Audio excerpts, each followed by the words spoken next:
28 jours, c'est tout ce qu'ils ont tenu. En décembre 1975, la famille Lutz pensait avoir trouvé la maison de ses rêves, au 112 Ocean Avenue, à Amityville, dans l'État de New York.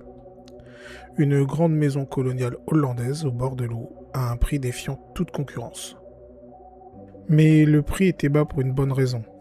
13 mois plus tôt, cette maison avait été le théâtre d'un massacre. Et après 28 jours, George et Kathy Lutz se sont enfuis en pleine nuit, terrifiés, n'emportent rien avec eux, prétendant que la maison était possédée par une entité démoniaque. C'est l'histoire d'horreur la plus célèbre d'Amérique. Mais est-elle vraie ? Ou est-ce l'une des arnaques les plus rentables de l'histoire ? Pour comprendre, il faut revenir au début. Pas à la hantise, mais à une affaire de meurtre familial.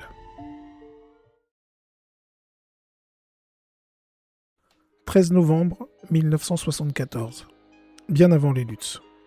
La police est appelée au 112 Ocean Avenue. À l'intérieur, ils découvrent une scène d'horreur. Les 6 membres de la famille DeFeo ont été assassinés dans leur lit, abattus par un fusil de gros calibre.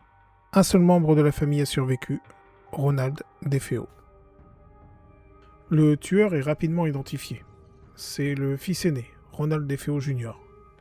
Il est d'abord considéré comme une victime, mais son récit concernant un meurtre commis par la mafia interpelle les enquêteurs. Ils finissent par obtenir des aveux, mais la suite de son histoire est confuse. Il parle de voix qui lui auraient ordonné de tuer. Mais le plus étrange, c'est que les 6 victimes ont été retrouvées face contre terre dans leur lit. Aucun signe de lutte, aucun voisin n'a entendu les coups de feu pourtant assourdissants. C'est la première pierre du mystère d'Amityville. Le 4 décembre 1975, le juge Thomas Stark condamne Ronald DeFeo à 6 peines consécutives d'emprisonnement, allant de 25 ans à la perpétuité. La maison, elle, est vidée, nettoyée et mise en vente. Le 18 décembre 1975, George et Kathy Lutz, avec leurs 3 enfants, achètent la maison pour 80 000 $. Une aubaine. Ils savent ce qu'il s'y est passé, mais ce n'est que du béton et du bois après tout. Dès le jour de leur emménagement, ils demandent à un prêtre de bénir la maison. Mais selon le père Mancuso, l'expérience tourne au cauchemar.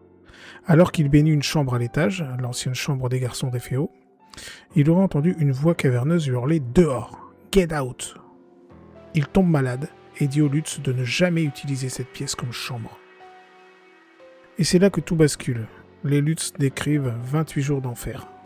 Des odeurs pestilentielles inexplicables, des essaims de mouches en plein hiver, des zones de froid intenses dans la maison, Kathy qui lévite au-dessus de son lit, de la bave verte ou noire qui sointe des murs, George qui se réveille chaque nuit à 3h15, l'heure estimée des meurtres DeFeo, et la petite fille, Missy, qui parle d'un ami imaginaire nommé Jody, un ami qui ressemble à un cochon démoniaque aux yeux rouges.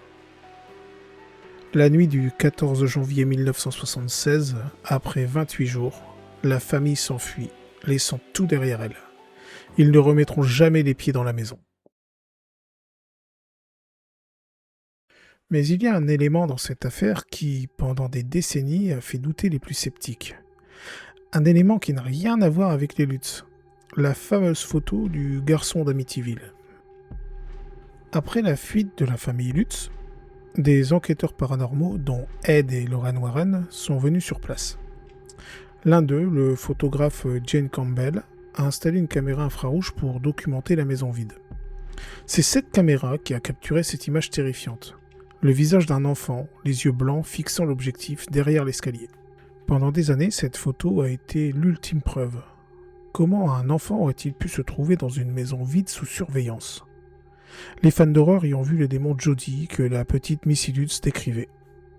Sauf qu'en 2000, le mystère a été résolu. Un enquêteur nommé Rick Moran a examiné les archives et fait une simple découverte. Il a identifié l'homme qui se trouvait dans la maison au moment du cliché. C'était Paul Bartz, un autre enquêteur paranormal qui venait d'avoir son diplôme. En fait, l'enquêteur Bartz a confirmé qu'il se déplaçait dans la maison pour installer l'équipement de surveillance. L'effet terrifiant est simplement le résultat d'un mauvais timing de l'infrarouge et d'un mauvais angle de prise de vue. La photo est un cliché de l'enquêteur, les yeux rendus blancs par l'effet du flash infrarouge, le tout amplifié par le flou et l'obscurité. Maintenant que nous avons démystifié la preuve visuelle la plus célèbre, nous devons aborder la question la plus dure. L'histoire d'Amityville est-elle une arnaque ? La réponse se trouve dans l'argent que l'affaire a généré et les personnes qui l'ont raconté. Un mythe moderne s'effondre, mais si la photo n'est qu'une erreur, le reste de l'histoire des luttes, c'était-elle une erreur elle aussi ? Passons maintenant à l'analyse. Arnaque du siècle ou réalité terrifiante ? L'histoire fait le tour du monde. Le livre, The Amityville Horror, devient un best-seller. Des films sont produits, la maison devient une icône. Mais est-ce que c'est vrai ? C'est là que ça devient fascinant. L'avocat de Ronald DeFeo Jr., William Weber, l'a admis publiquement. Il a déclaré, je cite, « Nous avons créé cette histoire d'horreur autour d'une bouteille de vin. L'objectif, obtenir un nouveau procès pour Ronald DeFeo en plaidant la folie par possession démoniaque. Et, pour les Lutz, gagner de l'argent. En effet, ils avaient de graves problèmes financiers. L'histoire d'Amityville a résolu tous leurs problèmes. Lorsque les Lutz ont acheté la maison en 1975, elle était sur le marché pour 80 000 $. Un prix extrêmement bas pour cette région à cause du massacre. George et Cathy étaient endettés. Ils avaient un besoin urgent d'argent. Moins d'1 mois après leur fuite, ils étaient déjà en contact avec l'avocat du tueur, William Weber, pour créer une histoire de fantôme. Selon Weber, l'objectif était simple. Faire sensation pour relancer l'appel de son client, Ronald DeFeo Jr., et permettre aux Lutz de vendre les droits de leur histoire. Et l'histoire leur a bien rapporté. Bien qu'ils aient abandonné tout leur mobilier, ils ont empoché des avances pour le livre et plus tard pour le film. Sans avoir à vendre la maison d'eux-mêmes tout de suite, c'était une bien meilleure affaire que d'y vivre. De plus, les enquêteurs paranormaux, y compris les célèbres Ed et Lorraine Warren, sont venus. Mais beaucoup de sceptiques ont démonté leurs preuves. Et les propriétaires suivants de la maison, eh bien, ils n'ont jamais rien signalé d'anormal.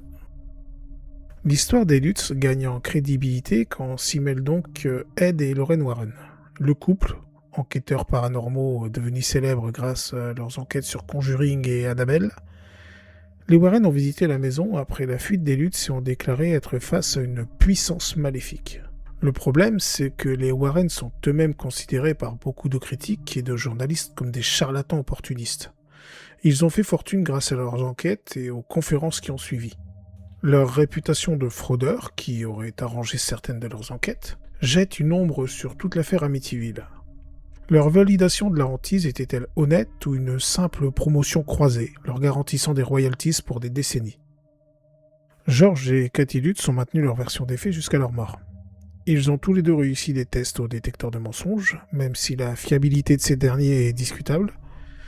Ils ont toujours insisté sur le fait que les événements étaient réels et que les livres et les films ont exagéré certaines choses, mais que la terreur était bien là.